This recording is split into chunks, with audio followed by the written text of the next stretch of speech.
வணக்கம்.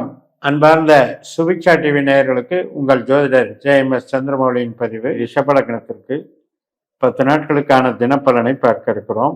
நவம்பர் 9ஆம் தேதி முதல் நவம்பர் 18ஆம் தேதி வரை. முதல் நாள் நவம்பர் 9ஆம் தேதி ஞாயிற்றுக்கிழமை, திருவாதிரை நட்சத்திரம், 2ஆம் வீட்டில் மிதுன ராசியில் சந்திரன் ராகுனுடைய பலனை தருகிறார். ராகு 10ஆம் இடத்துல கும்பத்தில் கர்மஸ்தானத்தில் இருக்காரு.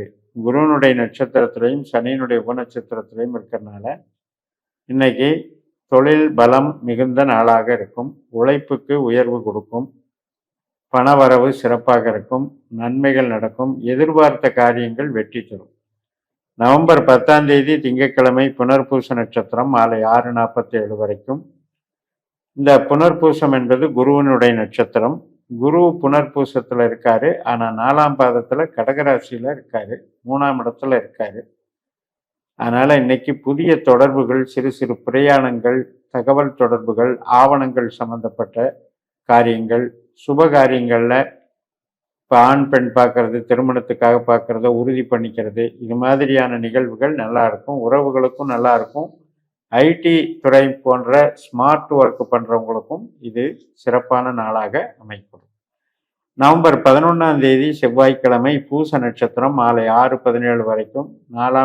3ஆம் இடத்துல கடகராசியில் சந்திரன் சனியினுடைய நட்சத்திரத்தில் போகிறதுனால நமக்கு மீன ராசியில் லாபஸ்தானத்தில் சனி வக்கரத்தில் குருவனுடைய நட்சத்திரத்திலையும் செவ்வாயினுடைய உபநட்சத்திரத்திலையும் இருக்கின்ற காரணத்தினால நல்ல அனுகூலமான நாளாக இருக்கும். எதிர்பார்த்த நபர்கள் சந்திப்பு சந்தோஷமாக இருக்கிறது. உறவுகள் பலப்படுத்துறது, திருமண காரியம் போன்ற சுப காரியங்களுக்கு வலிமை சேர்க்கக்கூடிய நல்ல நாளாக அமைகிறது. நவம்பர் 12ஆம் தேதி புதன்கிழமை மாலை 6:34 வரைக்கும் ஆயில்யம் நட்சத்திரம் புதனுடைய நட்சத்திரம். புதன் கிரகமானது விருச்சிக ராசியில் நமக்கு 7ஆம் வீட்டில் சனியினுடைய நட்சத்திரத்திலையும் செவ்வாயினுடைய உபநட்சத்திரத்திலையும் இருக்கு. செவ்வாயும் அதே விருச்சிகத்துல தான் இருக்கு. செவ்வாய் புதன் சேர்க்கை பலனை தருகிறார்கள். இது ஒரு சிறப்பான அமைப்பு தான். அதாவது பணம் சார்ந்த விஷயங்கள், பார்ட்னர்ஷிப் சார்ந்த விஷயங்கள், ஒப்பந்தம், கான்ட்ராக்ட் சம்பந்தப்பட்ட விஷயங்கள், இதுல எல்லாம் நம்ம எதிர்பார்த்த நன்மைகள் கிடைக்கும். சில இடத்துல வழக்குகளில் வெற்றி கிடைக்கும். சுபகாரியங்களுக்கும் சாதகமாக இருக்கும். குடும்ப உறவுகள் மேம்படும். நவம்பர் 13ஆம் தேதி வியாழக்கிழமை மகம் நட்சத்திரம் மாலை இரவு 7:37 வரைக்கும் இருக்கு. அதாவது கேதுனுடைய நட்சத்திரம். நம்ம லக்னத்துக்கு 4ஆம் இடத்துல இருக்கிற கேது சுக்கிரனுடைய நட்சத்திரத்திலையும் சனியினுடைய உபநட்சத்திரத்திலையும் இருக்குது. சுக்கிரன் 6ஆம் இடத்துல இருந்தாலும் தப்பு கிடையாது. இந்த வகையில் 4ஆம் இடத்துல இருக்கிற கேதுவும் 6ஆம் இடத்துல இருக்கிற சுக்கிரனும் நமக்கு வேலை சார்ந்த நன்மைகளை செய்கிறாங்க. உற்பத்தி சார்ந்த தொழிலுக்கு சாதகமாக இருக்காங்க. வீடு வகை ஆதாயம், வாகனம் வகை மற்றும் லோன் கிடைக்கிறது. இது சம்பந்தப்பட்ட நன்மைகளை கொடுக்கும். சில பேருக்கு உடல் உபாதைகள் இருக்கிறது கூட சரியாயிடும். கரெக்ட் பண்ணிட்டு போயிடலாம். மருத்துவ சிகிச்சை பலனளிக்கும். நவம்பர் 14ஆம் தேதி வெள்ளிக்கிழமை பூர நட்சத்திரம் இரவு 9:19 வரைக்கும் சுக்கிரனுடைய நட்சத்திரம். சுக்கிரன் நமக்கு 6ஆம் வீட்டில் ராகுனுடைய நட்சத்திரத்திலையும் கேதுனுடைய உபநட்சத்திரத்திலையும் இருக்கின்ற காரணத்தினால இன்னைக்கும் வேலையில் நமக்கு ஒரு நல்ல அங்கீகாரம் கிடைக்கும். ஆதாயம் கிடைக்கும். பணவரவு நன்றாக இருக்கும். சர்வீஸ் அடிப்படையிலான ஜாப் ஒர்க்கு செய்கிறவங்களுக்கெல்லாம் இன்னைக்கு சிறப்பாக இருக்கும். ஒரு கட்டடத்தில் கன்ஸ்ட்ரக்ஷன் வேலை எடுத்து செய்கிறது, அல்லது நம்ம ஒர்க் ஷாப்பில் ஒரு பொருளை தயாரித்து கொடுக்கறது, இன்டீரியர் டெக்கரேஷன் பண்ணுறது மற்றும் ஹாஸ்பிட்டாலிட்டி சம்மந்தப்பட்டது, மருத்துவத்துறையில் இன்டீரியர் சம்மந்தப்பட்ட பொருட்கள் விற்கிறது, ஆபரணங்கள் சம்மந்தப்பட்டது விற்கிறது, எல்லா விதமான வணிக சம்மந்தப்பட்ட அனைத்து செயல்பாடுகளும் நமக்கு வெற்றி கொடுக்கும். நவம்பர் 15ஆம் தேதி சனிக்கிழமை உத்திர நட்சத்திரம் சூரியனுடைய நட்சத்திரம். அப்போ இந்த உத்தரம் என்பது கன்னி ராசியில் மெயினாக இருக்குது. ஒரு பாதம் சிம்ம ராசியில் இருக்குது. 5ஆம் இடத்துல சந்திரன் போயிடுறாரு.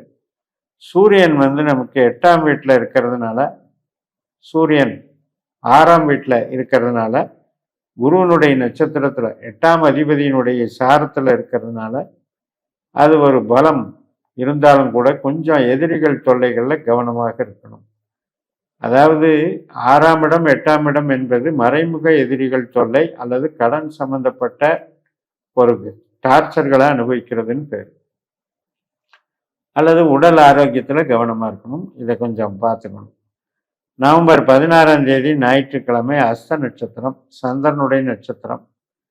இது வந்து நமக்கு கம்யூனிகேஷனுக்கு நல்லது, என்ஜாய்மெண்ட்டுக்கு நல்லது, என்டர்டெயின்மெண்ட்டுக்கு நல்லது, உறவுகள், திருமண உறவுகள் மற்றும் கணவன் மனைவி உறவு, குழந்தை சார்ந்த விஷயங்கள் அனைத்துக்குமே சக்ஸஸ் பண்ணி கொடுக்கும்.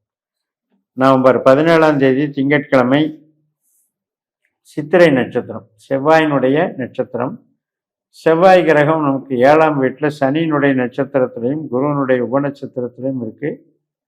காலையில் 8:37க்கு அப்புறம் அது வந்து கொஞ்சம் மாறுதல் அடையுது. இருந்தாலும் கூட நமக்கு இந்த சனி செவ்வாய் காம்பினேஷன் அப்படின்னு எடுக்கும்போது அது அகம் சார்ந்த நன்மைகளை கொடுக்குது. அதாவது ஸ்மார்ட் ஒர்க் பண்ணுறவங்களுக்கும் உறவுகள் சார்ந்த விஷயத்துக்கும் நன்மை கொடுக்குது. நவம்பர் 18ஆம் தேதி செவ்வாய்க்கிழமை சுவாதி நட்சத்திரம். சுவாதி நட்சத்திரத்தில் தான் சுக்கிரன் போயிட்டுருக்காரு. நம்ம லக்னாதிபதி 6ஆம் வீட்டில் சுவாதி நட்சத்திரத்தில் தான் போயிட்டுருக்காரு. சுவாதி நட்சத்திரத்துக்கு அதிபதியான ராகு வந்து 10ஆம் வீட்டில் குருவனுடைய நட்சத்திரத்தில் இருக்கிறதுனால தொழில் பலம் கூடக்கூடிய நல்ல நாள். தொழிலில் சின்ன சின்ன மாற்றங்கள் பண்ணுறதுக்கும் சாதகமாக இருக்குது. அது ஒரு சில ட்ராவல்ஸ், ஒரு பிரயாணம் போயிட்டு அது தொழில் சம்பந்தப்பட்ட சார்பு நடவடிக்கைகள் எடுப்பதற்கு வாய்ப்பு இருக்குது. இந்த குரு வந்து நமக்கு குருவை போல தான் இன்றைய நாளை வந்து ராகு நடத்தி கொடுக்குறாரு. குரு வந்து நமக்கு தைரிய ஸ்தானத்தில் இருக்கிறதுனால சில மாற்றங்களை ஏற்படுத்துவதற்கு வாய்ப்பு இருக்குது. சின்ன சின்ன இன்டர்னல் சேஞ்சஸ், ஒரு சிலருக்கு டிரான்ஸ்ஃபர் சம்மந்தப்பட்டது, இதெல்லாம் வந்து நமக்கு ஆதிக்கம் செலுத்தி நல்லா செய்யக்கூடிய அமைப்பு இருக்கிறது. யாருக்கெல்லாம் ராகு வந்து தங்களுடைய ஜனன ஜாதகத்தில் 8ஆம் பாவ உபநட்சத்திரமாகவோ 12ஆம் பாவ உபநட்சத்திரமாகவோ வந்திருந்தால் ரொம்ப ரொம்ப கேர் எடுத்துக்கணும். ஏனென்றால் அது வந்து நம்ம தொழிலை கெடுக்கும். ஒரு நம்ப முடியாமல் சில விஷயங்களை நம்பி செய்கிறதுனால அது வந்து தப்பு கணக்கு போட வச்சு ஒரு பிரம்மாண்டமாக ஒரு விஷயத்துக்கு சம்பாதிக்கிறதுக்காக ஒரு பெரிய தொகையை போட்டுடலாம் அப்படின்னு சொல்லி முடிவெடுத்து போட்டோம்னா, ஆனால் அது வந்து நேர்மாறான எதிர்மறை விளைவுகளை கொடுக்கக்கூடிய ஒரு வாய்ப்பு இருக்கிறதுனால ராகு யாருக்கெல்லாம் 8ஆம் பாவ 12ஆம் பாவ உபநட்சத்திரமாக வருகிறதோ அவர்கள் வந்து இன்னைக்கு புது காரியங்களில் ஈடுபடக்கூடாது. ஆக மொத்தம் இந்த 10 நாட்களில் வந்து நமக்கு குரு சனி இந்த 2 பேருமே சாதகமாக இருக்கிறாங்க. ராகுவும் சாதகமாக இருக்கிறார்கள். உங்களுக்கு 6ஆம் இடத்துலையும் 4ஆம் இடத்துலையும் இருக்கிற கேது, சூரியன், சுக்கிர கிரகங்களெல்லாம் வலு சேர்க்கிறது, தொழில் பலத்துக்கு சப்போர்ட்டிவாக இருக்கிறது என்று சொல்லி நிறைவு செய்கிறேன். இந்த சேனலை சப்ஸ்கிரைப் பண்ணி ஷேர் பண்ணுங்கள். உங்கள் தனிப்பட்ட ஜாதக பலாபலன்களை என்னுடைய வாட்ஸ்அப் நம்பரில் தொடர்பு கொண்டு பலன் பெறுங்கள். உங்களிடமிருந்து விடைபெறுகிறேன். உங்கள் JMS. நன்றி, வணக்கம்.